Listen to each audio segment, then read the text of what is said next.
Hey guys, welcome to Manifesting Better. I'm back with another video and another topic that needs to be addressed. I also have an Instagram account, the link for that is in the description box below. Coaching is also available, the link for that too is in the description box below. Hey guys, hope you're well. So in this video, I want to talk about, do circumstances matter while manifesting or not? The answers that I will give to this might not be what you like, but I have always been honest with my audience and I will continue to do so. So the answer is yes and no, right? Circumstances do matter and circumstances also don't matter while manifesting. So first I will explain the point about why circumstances don't matter.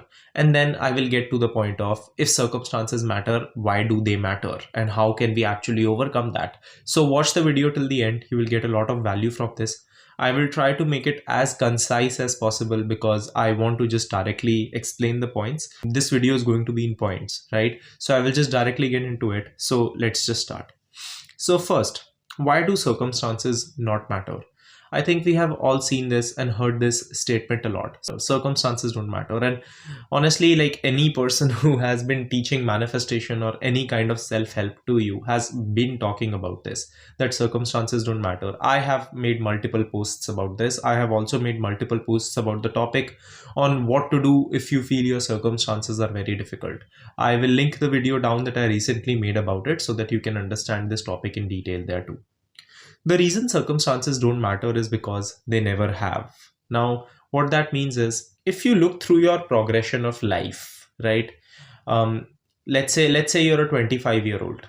So when you started your life, you lived a certain way. Maybe you were good at school, maybe you were not good at school. Maybe you had money, maybe you didn't have money. And as you grow up, we change as life goes ahead. So sometimes students who are not good become the straight A's and eventually pass their colleges and schools with the most, like the best marks possible. Sometimes people who, when they were younger, did not have money, their parents are working on something and that just booms and then they start to earn that money. We have all heard success stories, and honestly, we don't even have to go there. We can just look back at our lives. Circumstances have never mattered.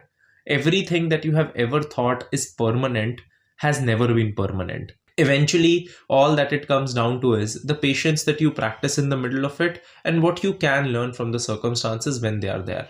Now, I'm not saying that we need to glorify the concept of having bad circumstances. Like, I don't want you to suffer in life. But what I'm trying to tell you is everything that you have went through has always changed. Let's also take it in a positive note.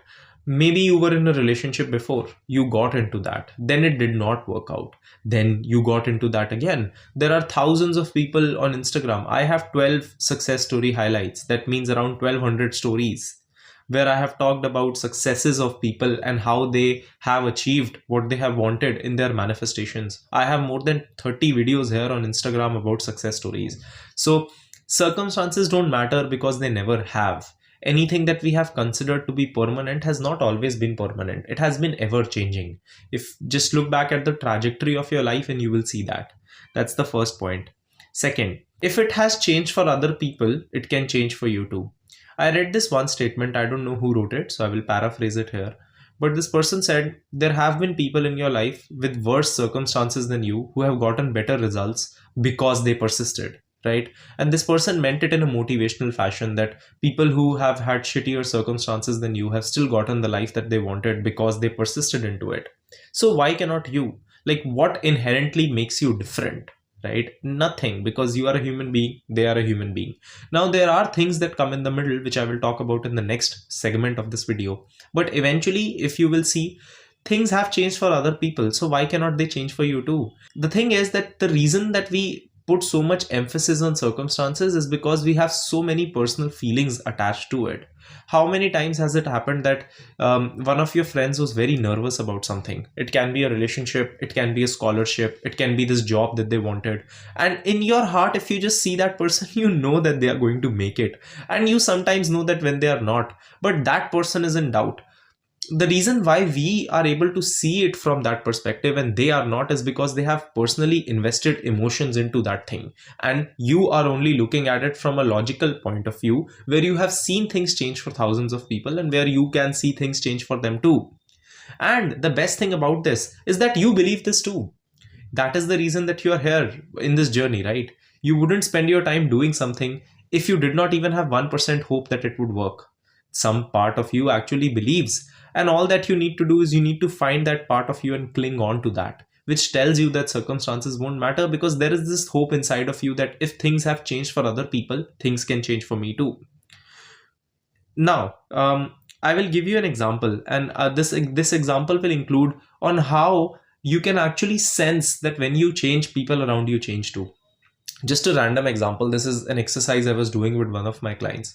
So let's say someone accuses you of something. So I told my client to scream at me. It was very difficult for her, but she did, right? She screamed at me. And for the sake of the exercise, I argued back. I screamed back. She got agitated. She screamed back. I got agitated. I screamed back, right? The whole exercise was meant to teach her that, yeah, my response to her got a response out of her, which got a response out of me, which created this situation. Then we repeated the activity. And this time when she screamed at me, I kindly pulled her energy down. I just told her something very neutrally in a very neutral voice. That calmed her down, that calmed me down. And eventually the situation that we were trying, like the pretend game that we were playing, the argument settled in itself, right? Try this activity with someone that you trust and tell them to be very authentic with you about it. You don't know, sometimes they will actually tell you something that actually bothers them, and you can help them clear it out for themselves. So when you try this activity, you are able to see how your energy affects the world, and the way that you respond to life also affects the people around you. That's what everyone is you pushed out kind of means. That's a different video, that's a different topic. Now, coming to the topic of why circumstances matter. The first reason that circumstances matter is because we have emotions involved into it. Now, this is something I discussed in the last point. But the reason that circumstances matter are, see, every person as we are growing up, as I was mentioning before, let's say you are 25. That means you have 25 years of experiences. Now, these experiences include definitions about money, definitions about wealth, definitions about happiness, definitions about yourself, about marriages, about relationships, about how men act in relationships, about how women act in relationships, about how people cheat, about how people don't cheat, seeing relationships around you, right? Seeing maybe your family, maybe your friends, maybe your sibling going through some relationships, the kind of content that you have taken in, the kind of movies that you have seen. All this creates the perception of the world that you live in, right? So just try this activity. Go chat to a normal stranger on the internet, right? They must be from a different country, and talk to them about their life, and you will see how many things that are a very common sense to you are not common sense to them. So for people in India, caste marriages and issues are very, very prominent. I have seen many people, my clients, who come to me because they are suffering from that. That is not something that usually people will talk about when they are not from India, right? This just shows that our perception shows us what we have to look in the world. And that's why we consider some circumstances permanent, because of who we are and because of what we have considered in our life, right? Because of what we have seen in our life. And because we are so emotionally involved into it that when a circumstance happens, we actually take it very personally, and we think that there is no chance that it is going to change, because we have seen it might not have changed for someone else, right? That's the first thing. The second thing, because we either live in the past or the future. Now, I will give you an example of one of my clients who I was talking to before. This client came to me for manifesting a job. And what her situation was that by the time she came to me, she had already suffered so many losses in terms of jobs. She wasn't able to manifest a better outcome out of this. And she had been trying to get different jobs which gave her the pay that she wanted for the past 3 to 4 years. She wasn't getting any results, right? And when we started working together, she got this one rejection at another job. And I said that, oh, that's fine, because we have started working on it and it's okay. It's just a circumstance. And she said, no, this has been happening with me for the past 3 years.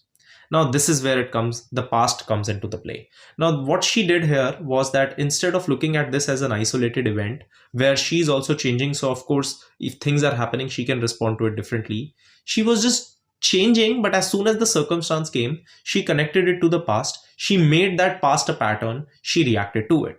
Now, that does not invalidate her struggle, right? I'm not trying to invalidate her struggle that she must have been suffering. But now, when she's in the now, that past doesn't exist. It only exists in her mind, right? It only exists in the stories about it. That can feel slightly hurtful to just tell you that, oh, you know what, eventually we need to work on that and learn to let it go, because holding on to that past becomes a part of our identity. But when we learn to let it go, we realize that this rejection in one isolation is not a big deal. Just like maybe her first rejection wasn't a big deal. It's just because that pattern is created, that is why she has made it a big deal, right? This is where her perception is affecting her circumstances, which is making it final. Now, coming to the part where we live in the future. We live in the future most of the times because we have this utter need of control, right? So what happens is most of us don't have faith in life, and that can be because of many reasons. I remember this happening with me. I went through so many traumatic things when I was younger that I just had lost faith in life, and I had developed that mindset that I need to do everything myself, because if I won't do everything myself, if I won't predict everything, if I won't create a pattern of everything, and I just won't just plan everything out, life is never going to automatically give me what I want. And that lack of faith was the reason that I was always living in the future. I had so much anxiety. I used to consistently pretend that I am living there because I thought that if I'm not planning for the future, it will never happen in that way, right?